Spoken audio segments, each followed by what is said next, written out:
మన ఇంట్లో డబ్బు సమస్యలు తీరాలి, అధిక రాబడి పెరగాలి, మనం చేసే ఏ ఆర్థిక పరమైన ప్రయత్నమైనా సఫలీకృతం అవ్వాలి, మన ఇంట్లో ఆదాయ రాబడులు పెరగాలి, సిరి సంపదలు హెచ్చు అవ్వాలి అనుకునే వాళ్ళు పచ్చ కర్పూరంతో ఈ 3 విషయాలు పాటించడానికి ప్రయత్నించండి. పచ్చ కర్పూరాన్ని ఉపయోగించి మనం చేసే ఏ పరిహారమైనా మనకి అత్యద్భుతమైన ఫలితాలు ఇస్తుంది.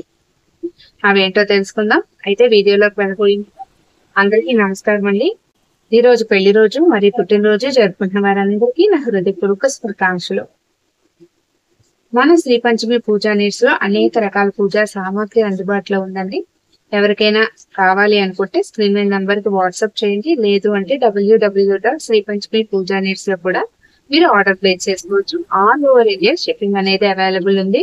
తెల్ల జిల్లేడు వేరు ఉపయోగించి ఎలాంటి పరిహారం పూజ చేసుకోవాలని వీడియో ఆల్రెడీ షేర్ చేశాను. ఇంట్రెస్ట్ ఉంటే ఒకసారి చెక్ చేయండి. లేట్ చేయకుండా వీడియోలోకి వెళ్ళిపోదాం. ముందు పచ్చకర్పూరం ఎలా ఉంటుందో చూద్దాం. మనకి పచ్చకర్పూరం అనేది ఈ విధంగా ఉంటుందండి. ఇది పచ్చకర్పూరం. అలాగే మనం యూజ్ చేసేది కర్పూరం హారతి ఇవ్వడానికి యూజ్ చేసేది ఈ కర్పూరం.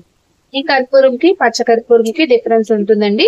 మనం హారతి ఇచ్చేది పచ్చకర్పూరం కాదు. ఈ పచ్చకర్పూరం మనం వంటల్లో కూడా ఉపయోగిస్తాం. నైవేద్యాల్లో చిన్న చిటికెడ వేయడం, అలాగే మనం పూజల్లో ఉపయోగించడం చేసేది ఈ పచ్చకర్పూరం. మనం కర్పూర హారతి చూపించడానికి ఉపయోగించే కర్పూరం వేరే. అయితే ఈ పచ్చకర్పూరం ఉపయోగించి కూడా మన వెంకటేశ్వర స్వామికి హారతి ఇస్తే చాలా చాలా మంచిది. ఈ పచ్చకర్పూరం పట్టుకోగానే మనకు ఒక మంచి సువాసన అనేది వస్తుంది.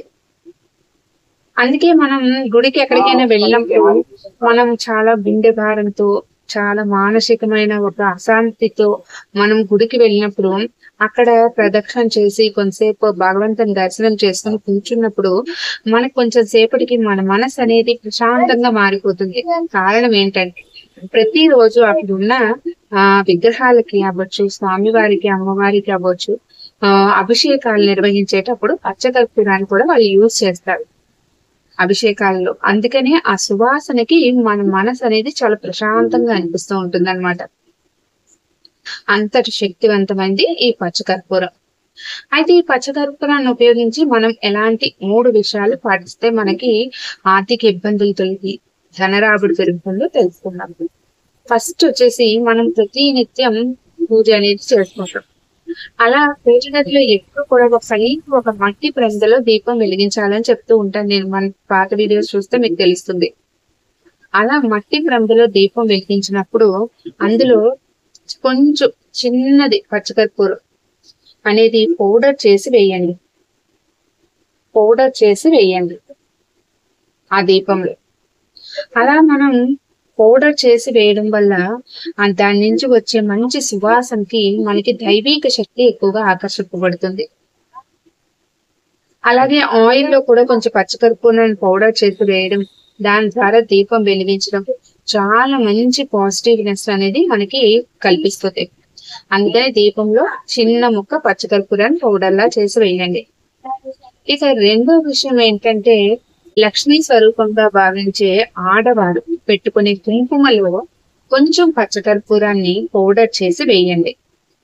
వేసి ఆ కుంకుమని ప్రతిరోజు ఆడవారు అవ్వచ్చు, మగవారు అవ్వచ్చు ధరించడం వల్ల ధన రాబడి పెరుగుతుంది, ఆర్థిక ఇబ్బందులు తొలగుతాయి. ఎందుకంటే లక్ష్మీదేవికి ప్రీతికరం పచ్చకర్పూరం, ఆ నారాయణుడికి ప్రీతికరం పచ్చకర్పూరం. మన దగ్గర దొరికే గోరోజనం కుంకుమలో అయితే మీకు గోరోజనం, కస్తూరి, విజయబాదు, ఈ పచ్చకర్పూరం అన్ని మిక్స్ చేసి ఉంటాయి. చాలా మంది తీసుకుంటున్నారు. అలాంటి కుంకుమ పెట్టుకోవడం వల్ల మనకి ఆకర్షణ శక్తి పెరుగుతుంది. ఎదుటివారు మనం చెప్పే మాటలు వినడానికి ఇష్టపడతారు ప్రతిరోజు కంటిన్యూస్ గా పెట్టుకోవడం వల్ల. అంత శక్తివంతమైంది ఈ పచ్చకర్పూరం. ఇక లాస్ట్ ది 3వ విషయం ఏంటంటే, శుక్రవారం రోజు చేయవలసింది ఈ విషయం. ఒక ఎరుపు రంగు వస్త్రాన్ని తీసుకోండి చతురస్రాకారంలో, దాన్ని రోజ్ వాటర్ లో కలిపి ఒక ప్లేట్ లో పెట్టండి, గట్టిగా పిండి. అందులో చిన్న పచ్చకర్పూరం ముక్క అనేది పెట్టండి. దాంతో పాటు ఒక 3 యాలకులు, కొంచెం పసుపు, కుంకుమ అనేది వేయండి. వేసి దాన్ని మీరు లక్ష్మీదేవి ముందు పెట్టండి. పెట్టి మీరు ఆ స్తోత్రం, అర్చనలు అన్ని చేసుకుంటారు కదా ఆ రోజు. చేసుకున్న తర్వాత ఇదంతా అయిపోయాక దాన్ని ఒక మూటలా కట్టి మీరు బీరువాలో అనేది పెట్టండి, డబ్బులు దాచుకునే చోటు. అయితే నేను ఎప్పుడు చెప్తూ ఉంటాను, డబ్బులు మనం బీరువా అనేది ఇనుముతో తయారు చేస్తాం, కానీ అందులో పెట్టేటప్పుడు డబ్బులు అలా నేరుగా పెట్టకుండా ఒక చెక్క పెట్టెలో పెట్టుకోమని చెప్తారు. అందులో ఎరుపు రంగు వస్త్రం ఉండే విధంగా చూసి అందులో డబ్బులు పెట్టుకునే దగ్గర ఈ ఎర్రని మూటను పెట్టడం వల్ల మీకు ధనాకర్షణ అనేది పెరుగుతుంది, ధన రాబడి పెరుగుతుంది, ఆర్థిక ఇబ్బందులు తగ్గుపడతాయి. కానీ వ్యాపారం చేసేవారైతే వ్యాపార స్థలంలో కూడా మీరు డబ్బులు దాచుకునే చోట పెట్టుకోవచ్చు. అయితే ఈ మూటని ఎప్పుడు మార్చాలి అంటే అందులో ఉండే పచ్చ కర్పూరం మనకి కరిగిపోతుంది, అది ఒకసారి చెక్ చేసుకొని మళ్ళీ శుక్రవారం రోజు మళ్ళీ కొత్తగా మూటను అనేది తయారు చేసి పెట్టుకోండి. ఈ విధంగా చేస్తూ రావడం వల్ల తప్పకుండా మీకు ఆ యొక్క ఆర్థిక ఇబ్బందులు తగ్గుపడుతుంది, ధన రాబడి పెరుగుతుంది. ఎందుకంటే పచ్చ కర్పూరం మీకు ఆకర్షణ, దైవ ఆకర్షణని కలిగిస్తుంది, దైవ శక్తిని ఆకర్షిస్తుంది. అది పూజ గదిలో కావచ్చు, లేదంటే వ్యాపార స్థలంలో కావచ్చు, ఇంట్లో కావచ్చు. చాలా శక్తివంతమైనవి ఈ 3 విషయాలు పాటించడానికి ప్రయత్నించండి, తప్పకుండా మీరు మంచి మార్పునైతే చూస్తారు. అదండి ఈ పచ్చకర్పూరం యొక్క విశేషం.